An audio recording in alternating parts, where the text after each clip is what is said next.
Me estoy contradiciendo dentro de nosotros. Curiosamente, estos, y San Ignacio de Loyola lo define como la lucha espiritual.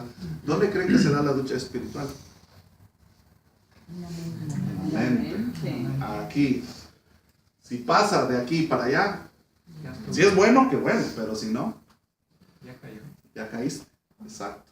Ahora, fíjense, por eso es que aquí el catecismo nos menciona la razón. Estos son los que se les conoce como facultades superiores. Nosotros, a través de las facultades superiores, es como vamos a trabajar y ordenar nuestras vidas. Las facultades superiores, el demonio no tiene ninguna fuerza o no tiene ninguna injerencia en ellas. Nos tienta, pero no nos puede obligar a nada. Por eso el pecado, pues, una de las definiciones es precisamente un acto de voluntad. Aunque puede tener cierto factor de ignorancia. ¿Por qué? Porque a lo mejor tu ignorancia no te ayuda a tomar una decisión, digamos, clara, pero eso no te exhibe del pecado. Quizá lo alivia, pero no te exonera del pecado. ¿Sí? Y fíjense lo que nos dice el catecismo también.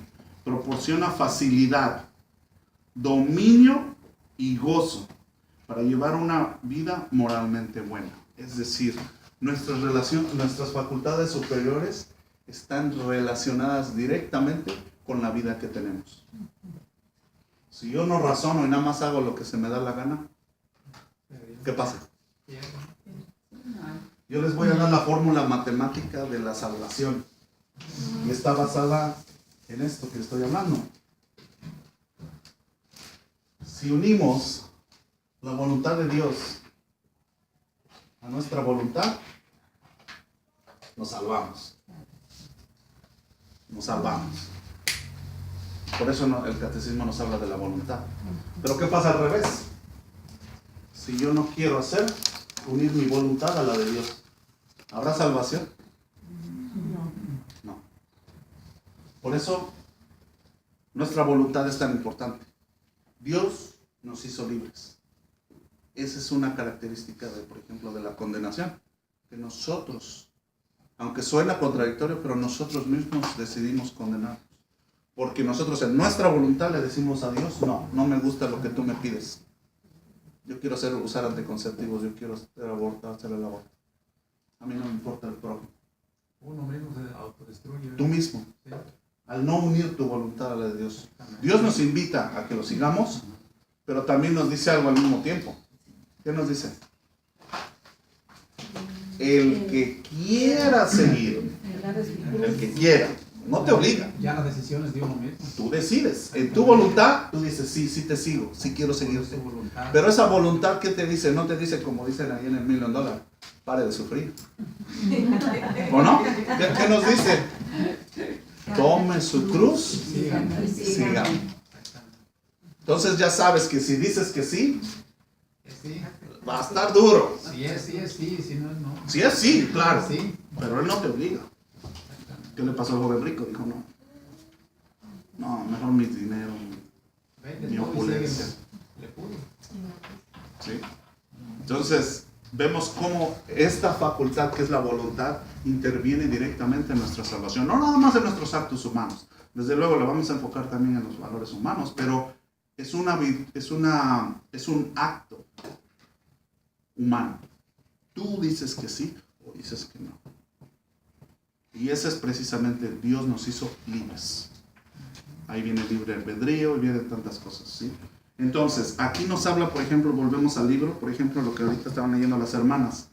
Fíjense qué importante, por ejemplo, nos dice el contacto con las otras personas, dice, como creamos ambientes de amistad, confianza o de miedos y odios.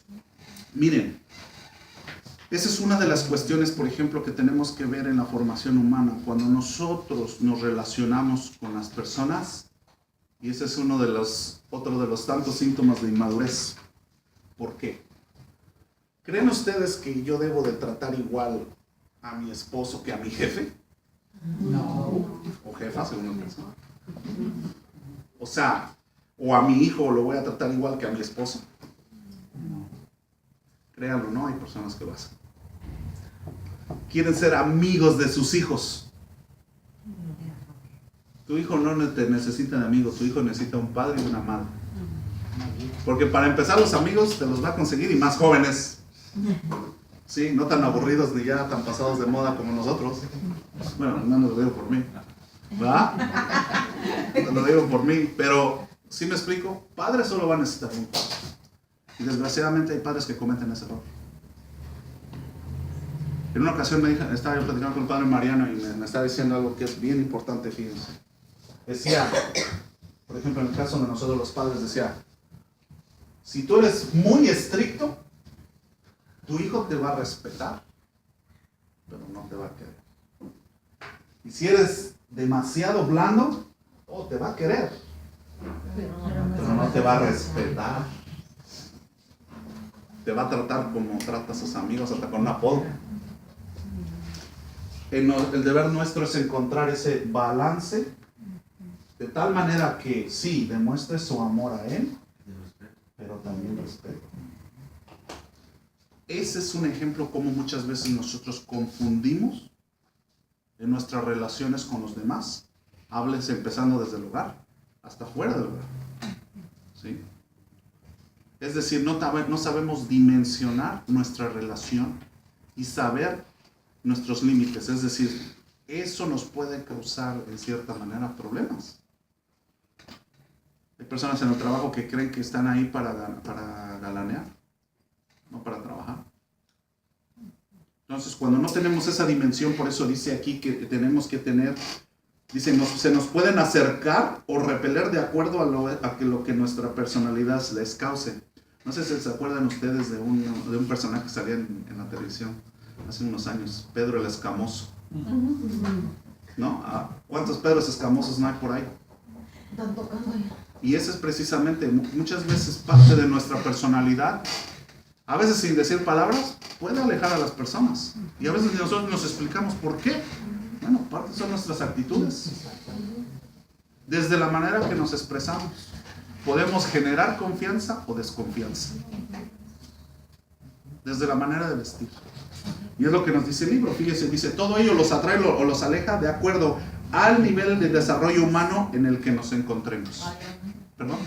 ¿Y la señora tiene información de la clase que le mandaron para acá? Sí, mire, ya me quedan pocos minutos por la clase. Si gusta, siéntese y al final de la clase platicamos. Entonces, se fijan, aquí nos dice el libro, dice, toda formación de la personalidad consiste en fomentar la madurez humana, que es lo que hablamos hace un momento, ¿no? Es decir, saber comportarnos en el lugar y de acuerdo a las circunstancias, ¿no? De acuerdo a las circunstancias. Por eso el desarrollo humano integral es bien importante, ¿sí? Una persona se debe de comportar de acuerdo al ambiente en el que está. No necesariamente tiene que ser hipócrita, sino simple y sencillamente sabe dimensionar dónde está. Aquí nos habla de algo muy importante, fíjense, nos habla de un equilibrio psicológico y dimensión moral. Fíjense cómo, por ejemplo, cuando menciona el equilibrio psicológico, ¿por qué creen que es tan importante el equilibrio psicológico? Y esto hasta abarca en el aspecto espiritual, quiero que sepa. Miren, dice, consiste en el desarrollo íntegro, armónico y jerarquizado de la propia personalidad.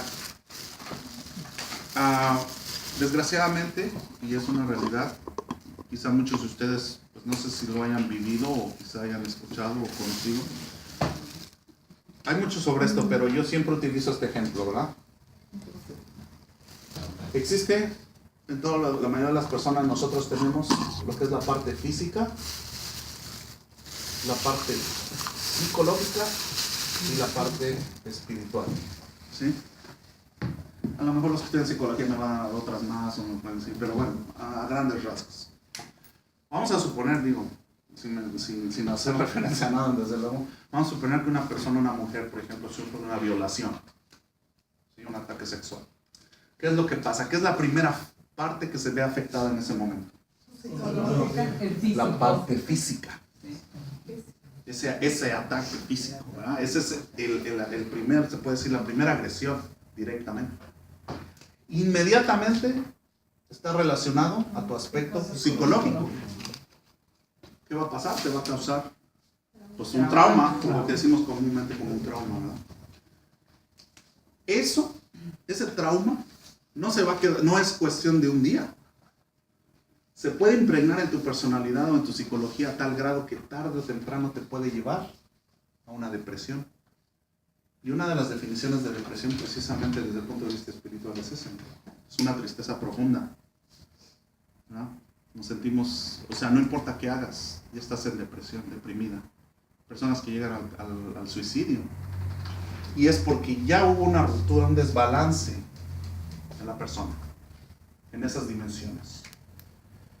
Hay personas, por ejemplo, y lo digo con todo respeto, pero, por ejemplo, les voy a poner ahorita, está el ingeniero Sepúlveda aquí. Hay personas que ven demonios, hay personas que, como dicen en mi tierra, burlándose un poquito, pero dicen, sienten que la Virgen les habla. ¿Sí? ¿Y sabían ustedes por qué creen que la iglesia muchas veces no dice nada o reacciona ante ese tipo de situaciones? Porque hay veces que las personas tienen un problema psicológico. Tienen, por ejemplo, esquizofrenia, ¿sí? Alucinaciones. Quizá pueden ser resultado de algún evento traumático en su vida. Hay personas que ven demonios. Y no necesariamente oyen voces. Y no necesariamente eso. Puede ser un aspecto físico, por ejemplo, un desbalance en su cerebro, sus neurotransmisores que le causa precisamente que esa persona oiga voces o vea cosas. O puede ser un evento traumático como el que les estoy diciendo. El punto aquí es de que nuestra psicología va unida al aspecto físico y espiritual, directamente. Entonces, por eso aquí lo menciona el libro, ¿sí? Porque tenemos que saber, o sea, más o menos tenemos muchas veces nosotros que valorarnos, pero a veces es muy difícil valorizar a la persona o interiormente si tiene algún tipo de problema, ¿sí? Ahora dice... ¿Me puedo salir un poquito del tema? ¿Perdón? ¿Me puedo salir un poquito del tema? A ver, dime. Yo sé que muchos aquí han vieron la película del Padre Pío. Sí, yo la vi. Por eso, ahorita que estoy mirando el triángulo que me estás dibujando, entonces es por eso que lo que trata la película es de cuando los padres les vienen los estigmas. Sí, sí. Es por eso es que les hacen demasiados estudios para que vean que no están mal psicológicamente y su físico y todo eso, porque ahorita que me estuviste viendo Sí, eso, sí. se me vino a la mente los estigmas del Padre Pío. Sí. ¿Ves como Si tú ves esa película, eso? continuamente lo estaban hostigando, lo sacaron de confesión, no podía confesar. ¿Por qué? Porque creían que él se estaba inventando, que él mismo se estaba Él se estaba como flagelando. autoflagelando, que venía Sí. haciéndose los propios estigmatas. Y no era así, ¿verdad? Claro, con el tiempo después la iglesia reconoció que fue un milagro. Muchas veces, yo no sé si saben ustedes esto, por ejemplo, pero cada vez que una persona clama o dice que hubo un milagro, la iglesia no inmediatamente dice que sí, no. Tienen un panel de expertos. Es más, tienen ateos dentro de esos paneles, digamos, ¿para qué? Para que ellos investiguen. Porque un ateo, ¿qué es lo primero que va a tratar de hacer? Es desacreditar precisamente el milagro. O sea, ahí estamos usando un mal para un bien. Y precisamente muchas personas, esa es la manera en la que han caído en cuestiones porque se hacen estudios científicos, psicológicos, precisamente para evitar ese preciso. Imagínense la burla en la que caería la iglesia y su integridad si resulta que ese milagro fue una farsa. La credibilidad de la iglesia estaría de por medio, ¿me entienden? Entonces es bien importante todo ese aspecto. No se puede la iglesia únicamente proclamar así porque sí. Medjugorje, ¿cuánto no se ha hablado de Medjugorje? Medjugorje no está oficialmente reconocida como una aparición de la iglesia. La última fue Fátima, si no me recuerdo. Estamos hablando ya más de 100 años casi. Apenas cumplió hace poco, perdón, si no me recuerdo. ¿Se fijan? O sea, la iglesia es muy cuidadosa en todos los aspectos. ¿Por qué? Porque reconoce que muchos de esto puede suceder. ¿Sí? Hay personas que hasta pueden inventar cosas. Lo ha pasado, ¿verdad? Por eso tenemos que tener mucho cuidado en ese tipo de cosas, ¿no? Y específicamente, por ejemplo, cuando personas dicen que ven a la Virgen, que se les apareció en el café, que se les apareció en el... No es falta de respeto, pero uno de los parámetros que usa la iglesia es, ok, esta aparición me está aportando algo nuevo, algo que yo no sé, como iglesia, o simplemente es una aparición personal. ¿Sí? Es más, la iglesia únicamente te pide conocer sus dogmas y aceptarlos, pero no las revelaciones personales. ¿Sí? Como por ejemplo, les voy a dar un ejemplo rapidito, que nos salimos un poquito del tema, como María Sima. Muchos han leído su libro de ella. Es una revelación personal. Si tú dices no lo creo en eso, pues sí, ya, no pasa nada, no por eso dejas de ser católico. Pero si dices que tú no crees en la virginidad perfecta de María, bueno, ahí sí ya tenemos problemas, a lo mejor ya pertenece a la iglesia de la otra cuadra, ¿no? ¿Sí? Entonces, tenemos que tener que los dogmas de la iglesia, por eso son dogmas de fe. O en la Asunción también de Son dogmas de fe, fue uno de los últimos dogmas de la iglesia. Por eso cuando se declara un dogma no se declara nada más así. Es más, el Papa no nada más puede salir y decir, pues ahora vamos a hacer el dogma. No, se tiene que hacer un sínodo, se tiene que hacer un análisis por medio de teólogos y todo. O sea, nuestra iglesia tiene procesos. A veces son demasiado largos y la gente los critica, como últimamente el Papa Francisco y también el Papa San Juan Pablo II ha cortado un poco, por ejemplo, el tiempo que se llevaba para canonizar. Que antes se tenía que hacer 3 milagros, o sea, un proceso exhaustivo. ¿Sí? Entonces, ahora sí que contestando tu pregunta, sí, efectivamente esa es una de las razones por las cuales se hacen todos los estudios. Y ha pasado, muchos han sufrido, le pasó a Sor Faustina. Sor Faustina, porque cuando ella tenía sus revelaciones y su estudio espiritual, hasta ya estaba, como decimos vulgarmente, ya está viendo la fe, va a decir, ahí está, ¿dónde está fumando? ¿Qué está fumando? ¿No le creía? ¿No le creía? ¿Cuántos años tardó para que ese libro de su diario saliera a la luz y San Juan Pablo II lo reconociera? Pero ¿cómo sufrió? ¿De loca o chiflada? Muchos de los santos tienen que sufrir eso, desgraciadamente. Pero es precisamente por eso. Muy bien, más abajito en el libro vemos, por ejemplo, en la página 8 que nos habla de las virtudes superiores. Inteligencia, voluntad y sensibilidad. Yo entre la sensibilidad les había puesto la memoria, pero les voy a decir por qué es muy importante. Una persona que vive en constante angustia, ¿por qué creen que es? ¿Por qué creen que es? Esa persona sufre porque tiene una obsesión por el control y vive en el futuro. Le preocupa el mañana. ¿Le preocupa el mañana? Pero una persona, disculpe, Dígame. una persona que está constantemente preocupada. Sí. Que sufre ansiedad, a menos que sea, exceptuando uno de estas relaciones, que tenga un problema psicológico, de neurotransmisores y por el cual caiga en eso. ¿Es una persona controladora? ¿Sí? Quiere controlar o saber del futuro. No vive hoy, vive mañana. Esa persona ya está viviendo mañana. No sabe si va a morir hoy, pero ella ya está pensando qué va a hacer mañana y cómo lo tiene que hacer y ya se está preocupando que si mañana va a haber esto. Es una persona que sufre de eso. Y que es una persona que, ahora se los va a cambiar, que sufre de depresión constante o tristeza. Vive en el pasado.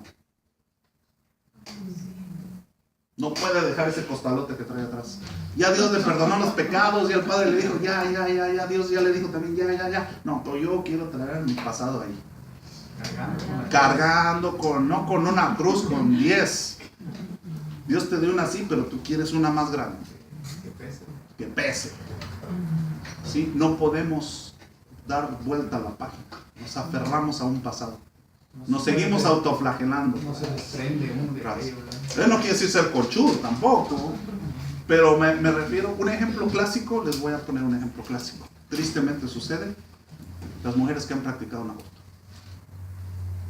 Son mujeres que a lo mejor ya se confesaron, ya están perdonadas y todo. Siguen cargando esa culpa. No las deja vivir. Son personas que viven en el pasado. Ahí es cuando entra la memoria. ¿Sí? El futuro, la persona que vive en el futuro usa su imaginación. Vive en un futuro que todavía ni siquiera sucede. Y a lo mejor ni va a ser.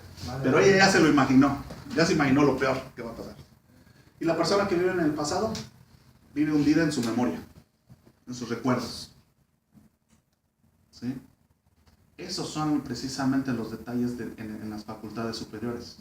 Que muchas veces tenemos que saber identificar en qué parte de mis facultades yo estoy atascado, atorado. Entonces pensar en el futuro sería como pensar de una manera positiva. Tenemos que pensar de una manera positiva, no de una manera negativa. Planearlo si se dan las cosas, pero Siempre confiando en Dios, en su misericordia, pero sin angustiarnos. ¿Sí? Ahí entra la fe. ¿Sí? Sí, cuando tiene uno fuera del control. Por ejemplo, yo, ¿verdad? Tengo un hijo especial que es ciego y es autista, entonces yo lo tenía en mi control cuando era bebé, yo lo controlaba, yo lo movía a escuelas y todo. Se vuelve adulto, está fuera de mi control. ¿Y qué le pasa a usted? Entonces Vive en una constante me da ansiedad. una angustia. Claro. Por eso lo digo por experiencia. Por eso cuando dijo, sí, está fuera de mí control. Claro. Entonces, es como pensar, Ajá. está para adultos, ¿qué va a pasar? Sí, es verdad. Es verdad, por eso les digo. Entonces, todo esto es lo que estos son los problemas que a veces nos hacen cuando nos relacionamos con otras personas, nosotros mismos las alejamos. Nosotros mismos ponemos unas barreras. ¿Por qué? Porque o estamos viviendo en el pasado o estamos viviendo en el futuro. Menos en el momento. A lo mejor se nos van momentos preciosos de nuestra vida, pero por estar viendo lo que va a pasar mañana, dejo de vivir el presente. ¿Sí? Todo eso afecta. Por eso es importante tener la necesidad de conocernos integralmente. Vamos a seguir leyendo, ya nos queda poco. Número 4, la necesidad de una formación integral. ¿Quién sigue? ¿Dónde me quedé? Ok, hermanita, síguele. La necesidad de una formación humana integral. En un mundo materializado como el nuestro, es fácil encontrar anuncios clasificados acerca de lo que las personas necesitan para ser felices. Tratamientos de reductores de peso y figura, productos que contribuyen a embellecer su cuerpo, libros de superación personal y éxito empresarial. Todo, sino a un bajo costo, sin oferta para su mejor adquisición. Para ellos, la realización del ser humano consiste en saber consumir. Otros aseguran que la verdadera felicidad radica en lograr realmente su independencia o libertad. Para lograrlo, es necesario defender sus derechos y exaltar sus decisiones. De esta forma, la persona humana plenamente realizada es aquel ciudadano democrático que es capaz de decidir sobre sí mismo y su comunidad. Otros más piensan que lo que realmente puede darle la felicidad es atender a sus más grandes anhelos, sobre todo de tipo espiritual, la integración de su yo personal con el tú, todopoderoso y eterno, para lo cual se diseñan técnicas o se imparten cursos. Lo que toda persona humana quiere lograr desde esta vida es, sin lugar a dudas, ser plenamente feliz. Pero, ¿qué es la felicidad y cómo lograr ser feliz? Son preguntas que apuntan en todas las direcciones en las que el ser humano se desenvuelve. La felicidad está íntimamente relacionada con la búsqueda constante de la persona por realizarse plenamente. Este realizarse consiste primordialmente en un estado mental y espiritual, en el que se da cuenta que ha hecho lo correcto, que lo que ha realizado en el transcurso de su vida es no solo lo que deseaba hacer, sino principalmente lo que necesitaba y debía hacer. Consiste también en haber podido alcanzar y realizar todas sus aspiraciones.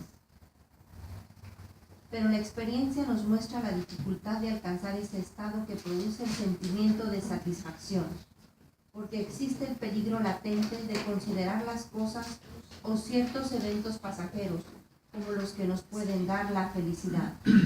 El alcohólico o el drogadicto, por ejemplo, no lo son porque busquen suicidarse, aun cuando ya han experimentado los estragos del vicio, sino lo que buscan es sentirse felices, aunque ello solo sea por unos instantes. Gracias, hermano. Ahí, miren, esto por ejemplo que nos menciona esta parte del libro.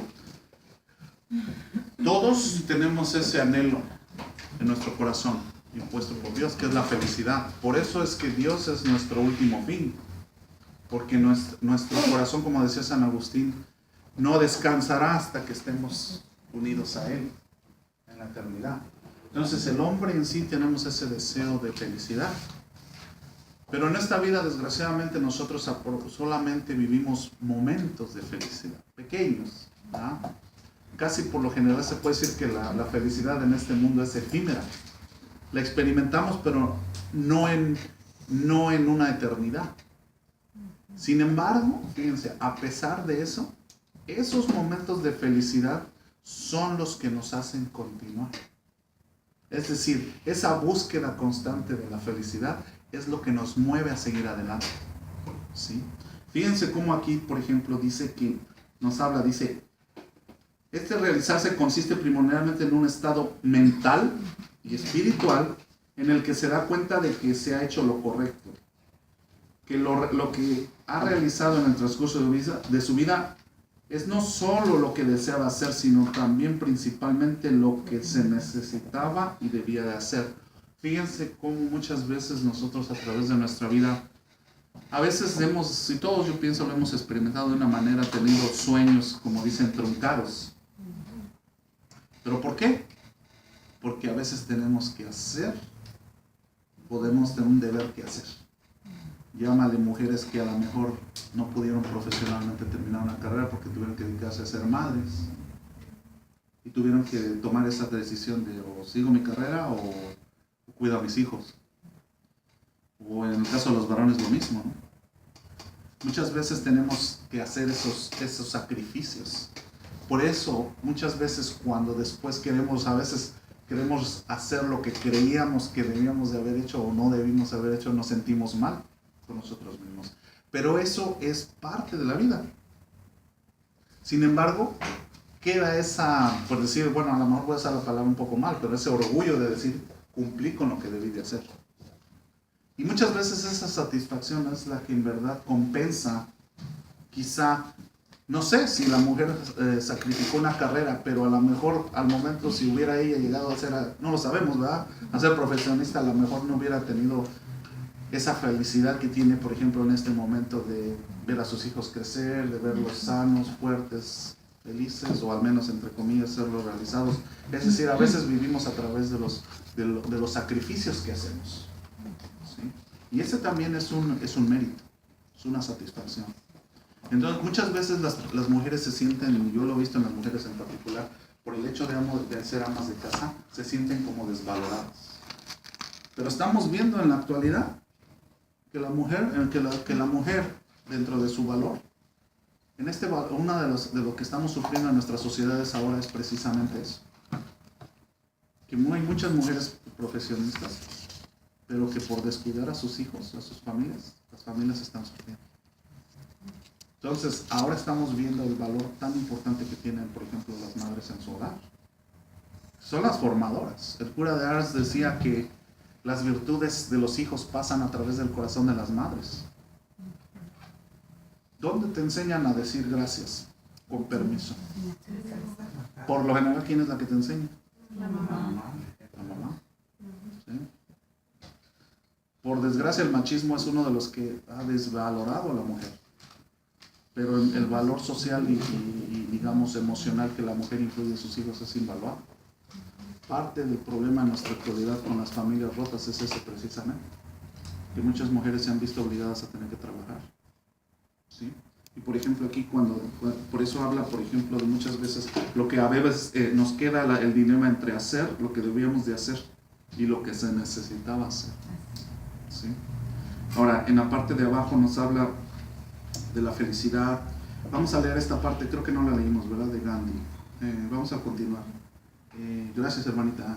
¿Solo puedes continuar, por favor? Por otro lado, nos topamos a través de la historia con personas en las que vemos plasmada esa realidad. Se ven realizados. Platón, Aristóteles, Nerón, Hitler, Gandhi, Teresa de Calcuta, etc. Pero no todos son felices. ¿Por qué? La respuesta está seguramente en las áreas de su realización, es decir, entre más áreas que integran la personalidad, tanto interna, externa y espiritual, se desarrollen, más integral y plena será nuestra realización, lo que producirá en nosotros la verdadera felicidad. Un primer paso consistirá en educar a la persona a usar bien la libertad y a ser responsable de sus actos. Bueno, permítame un segundito. Miren, esto es más, yo diría subrayenlo ahí porque, miren, Dios nos hace libres y la libertad es hermosa, ¿verdad? Pero hay algo que nosotros los seres humanos tenemos que tener siempre bien presente, y es esto que dice el libro. Nosotros somos libres de tomar las decisiones que queramos y tenemos control en esa decisión de decir sí o decir no, de hacerla o no hacerla, pero no tenemos control en las consecuencias. Si tú tomas una mala decisión, tú tienes conciencia de esa decisión, pero no del efecto. ¿Cuál es el problema con eso? Que conocemos, y yo estoy seguro que aquí muchos de ustedes han conocido personas que tienen la mala costumbre, por decirlo de esa forma, de culpar a otros y nunca de aceptar que tomaron una mala decisión. ¿Por qué se toman esas malas decisiones a veces? Llámale discernimiento, llámale ignorancia, llámale impulso, llámale como quieras. Pero la decisión que tomas es la que precisamente va a ir acompañada de los resultados. Y hay que tomar conciencia de que fue nuestra decisión. Por eso aquí dice, hay que usar bien la libertad y hacer responsable de sus actos. Si yo tomo y aún así me subo a un carro a manejar, si no pasó nada, pues bendito sea el Señor. Pero si pasó, no busques culpables. Uno mismo. Y no aceptar Aceptar las consecuencias, porque somos buenos para correr, ¿verdad? Y si no, pregúntale a tanta madre soltera. Continúa, hermano. 5. Sugerencias iniciales para una formación integral. Para aprender de otras personas hace falta creer que lo que nos puedan decir será interesante, que merecerá nuestra consideración. Es corriente que la persona esté dispuesta a escuchar en algunos temas y no tanto en otros, aunque sean opinables, porque se considerará experto en este tema, o por lo menos piensa que sabe más que los demás. Con esta actitud no se pueden aprender. Esto no significa que haya que escuchar cualquier tontería. Siempre es lícito exigir que los demás aporten sus mejores ideas y, en su caso, con el debido rigor. A la vez, si el tema que se está tratando no tiene gran importancia y se está conversando sencillamente para pasar un rato agradable, habrá que ser menos exigentes. Hay personas que no son flexibles en este sentido. Por ejemplo, una persona que no habla a menos que sea un tema de profundidad, no sabe adaptarse a los intereses del grupo, no sabe o no quiere identificarse con ellos. Hay una serie de características, algunas de ellas virtudes humanas, que son como el cimiento de un verdadero desarrollo integral. Todas ellas conforman la antesala de la formación y sin su presencia resulta muy difícil avanzar firme y eficazmente. Muy bien, gracias. Hermana, ¿nos ayuda con lo que dijo? Gracias. La primera de ellas, sin duda, es la sinceridad para con los demás e inclusive para con nosotros mismos. No se trata de justificar nuestra forma disparatada e incoherente de hablar solo porque no quiero o soy sincero, a título de aquel que dice así soy y que le guste a quien le guste. Se trata más bien de no mentirnos sobre lo que somos y lo que buscamos. Una persona que cree que ya lo ha visto todo en realidad ha dejado de ver. No somos la perfección andando como para saberlo todo. Necesitamos, por lo tanto, de lo que los demás puedan y quieran compartir con nosotros. Juntos nos vamos, aunque a veces no lo queramos, construyéndonos. La segunda en importancia consiste en buscar la verdad, venga de donde venga. Es natural que las personas acepten correcciones y sugerencias de las personas que les agraden y les aman, pero no resulta lo mismo de aquellas que no les agradan tanto. Mucho mayor es la cerrazón o resistencia si el comentario viene de aquellas personas que consideran sus enemigos. No se trata de aceptarlo todo sin reflexión alguna, no. Se trata más bien de usar nuestra inteligencia y descubrir lo que de verdadero tiene todo aquello que nos dicen. Aceptar lo que nos ayuda a crecer y desechar lo que nos sirve. Hacer uso del discernimiento para encontrar la verdad, no de golpe, sino poco a poco. Gracias. Permítame aquí, les voy a hacer mención de algo. Fíjense, ¿cuántos de ustedes, yo estoy seguro que han conocido ese tipo de personas que dice, así soy yo, le guste a quien le guste? ¿Verdad? ¿Y por qué nos dice el libro que son virtudes humanas? ¿Qué virtud humana es la que faltaría en una persona así? Desde luego. Y también en la segunda, porque miren, cuando dice que a veces aceptamos aceptamos de los que nos caen bien. No sé quién lo dijo esto, pero se me quedó bien grabado en una ocasión. Escuché este dicho que dice que tus enemigos te van a decir tus verdades. Y ya son a los que menos escuchamos, ¿verdad? Y curiosamente, ¿quiénes son los que más te van a adular? ¿Alguien sabe lo que es la palabra adular? Alabar, ¿verdad? ¿Quiénes son? Tus amigos. Entonces, a veces nuestros enemigos son nuestros mejores amigos. ¿Sí? Pero cuando no aceptamos este tipo de críticas, ¿qué pasa? Es porque nos falta humildad. Muchas veces podemos reflexionar, bueno, en verdad a lo mejor sí es cierto, a lo mejor a esta persona le caigo mal porque a lo mejor soy así, ¿verdad? A veces nos falta en verdad sentarnos y reflexionar, bueno, puede que tengan razón, ¿sí? Pero no, por el hecho de que me cae gordo, no. Pero pensamos lo contrario, dice esto porque le caigo mal. ¿Qué nos decía nuestro Señor? ¿Qué nos dice nuestro Señor en el Evangelio? Siempre vemos la viga en el ojo ajeno, pero no en el nuestro. La crítica siempre, ¿verdad? La crítica, ¿verdad? Por eso aquí me los menciona. Pero aquí viene la palabra clave. ¿Cuál es la palabra clave aquí en esto que leímos ahorita? Hasta abajo viene discernimiento. Tenemos que saber que sí es cierto, tenemos defectos y cualidades. Y puede ser que la persona a lo mejor lo dice de una manera despechada o de coraje contra nosotros, pero también puede ser que a lo mejor es verdad. Ahora, por eso aquí el libro nos hace esa aclaración de que tenemos que encontrar la verdad no de golpe, sino poco a poco. Puede ser que sí, a lo mejor hay algo de razón en lo que nos dicen, ¿no? Y tener la humildad de saber aceptar cuando en verdad nos equivocamos, ¿sí? Y fíjense una de las cosas que nos habla entre el primer punto. Sinceridad para con los demás, pero para nosotros mismos. Parte del autoconocimiento, bueno, ya lo borré, del conocernos a nosotros mismos significa también eso, ser sinceros con nosotros mismos. Sí, a lo mejor soy flojo, ¿verdad? Pero no queremos. ¿Saben por qué muchas veces las personas son renuentes, por ejemplo, a ir a un retiro o a una conferencias o eventos como los que organiza aquí en Guadalupe Radio? Porque tienen miedo. ¿Pero cuál es ese miedo? Al cambio. Antes del cambio,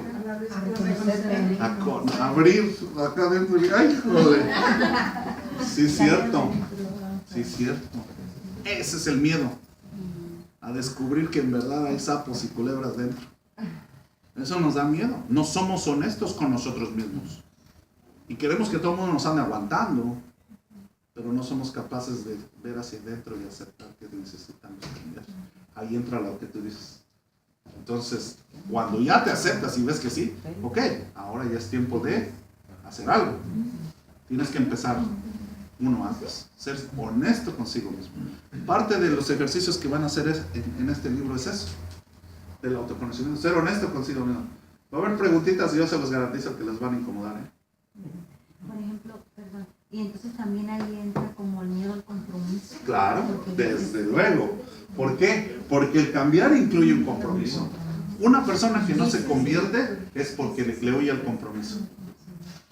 Le huye al compromiso. Y fíjense lo curioso, muchas veces no es que la persona no valore, sí valora, pero ese miedo al compromiso le huye. ¿Por qué? Porque el cambiar nos va muchas veces a obligar a deshacernos de cosas que nos gustan o que nos agradan. No quieren salir de su confort. No queremos salir de nuestra zona de confort. Sí, nuestra zona de confort. El chamuco nos tiene así en los piojitos, bien sabroso ahí, no nos queremos ni mover. Ahí estamos, bien a gusto. ¿Ves? Bueno, nos vamos a quedar, nada más vamos a leer esta última parte rapidito, se la voy a leer yo para llegar al punto 6. Para poder ejercitar las dos virtudes arriba mencionadas es necesario recurrir a la humildad, que es lo que ahorita mencionamos. Dice, esta consiste en reconocerse y valorarse tal y como se es, con nuestras cualidades y defectos. Es poder reconocer la limitación propia y la necesidad que tenemos de que los demás nos ayuden con sus aportaciones. Por último, ha de imperar la objetividad de juicio. No se trata tan solo de lo que me resulta comprensible y lo que es verdadero para mí. A veces, confundido con lo que me gusta, ni tampoco aquello de lo que diga la mayoría es verdadero. Por desgracia es muy común. Se trata más bien de todo aquello que concuerda con la realidad, aquello que la misma experiencia personal y social, histórica, va mostrando como verdadero y bueno. No hay que confundir en consecuencia la verdad subjetiva. Lo que a mí me parece bien, eso es bueno, con la verdad objetiva, lo que es verdadero y bueno en sí mismo. Hay que equilibrar estos dos tipos de verdad. ¿Saben ustedes? Hay un término sobre esto que está diciendo el libro, que es uno de los grandes males de nuestro tiempo, y lo mencionó mucho Benedicto XVI. ¿Alguien sabe a qué se refiere? Se llama relativismo. Mi verdad es tu verdad, no es tu verdad, y tu verdad es buena para ti, pero no para mí. Entonces resulta que a la menor nadie tiene la razón. Cada quien tiene su propia razón y cada quien vive de manera como cree. Eso es a lo que se refiere. ¿Y por qué es peligroso esto?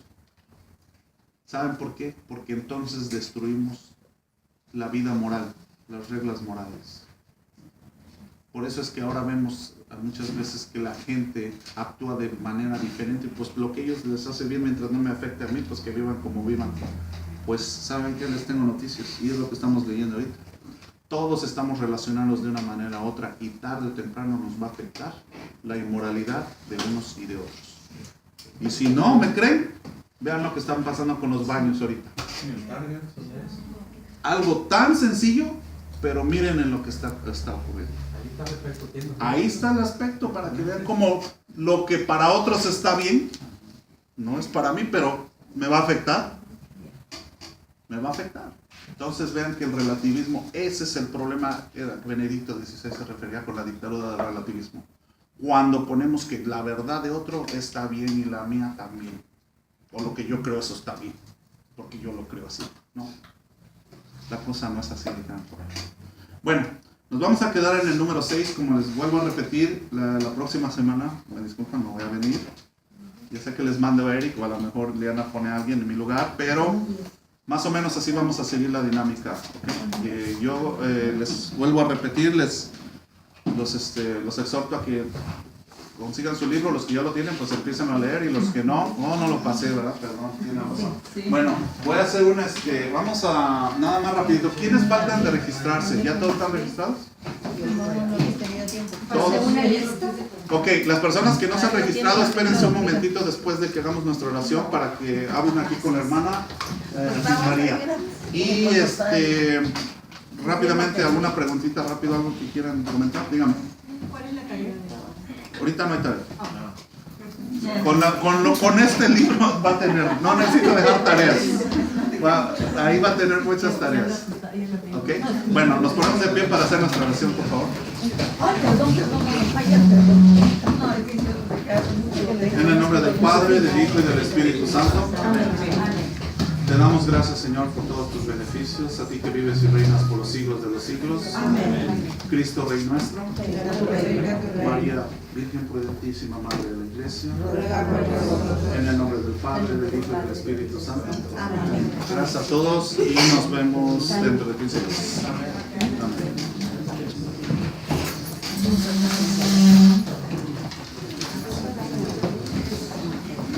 Aquí los espero. Faltan personas de anotarse, somos 23 y solo tengo 21. Muy importante su asistencia, ¿eh? Ok, gracias. Con mi plato. Katia. Ah, ¿cómo estás? Ahorita le doy su ¿Sí? El Cristo vive, la que estuvo con Luis. ¿Eh? Oh, ese es el papá de Luis Yo soy el papá de María. Luis. Sí. Sí. Ah, Sí. mira. Qué bueno. Con razón dije, ay, si no lo conocí. Lo he visto, ¿no? Irma Barragán, No, ella es mi hijo. soy yo, María Espinosa. Sí, ahorita que tu nombre femenino luego. Hola, sí, mira. me acuerdo que no pues Aurora Rojas. Emiliano Gutiérrez. Y él ahí. Francisca. Sí. Pues qué bueno. Cesario Aquí Fonseca. estamos. Sí, hay que Teresa saber.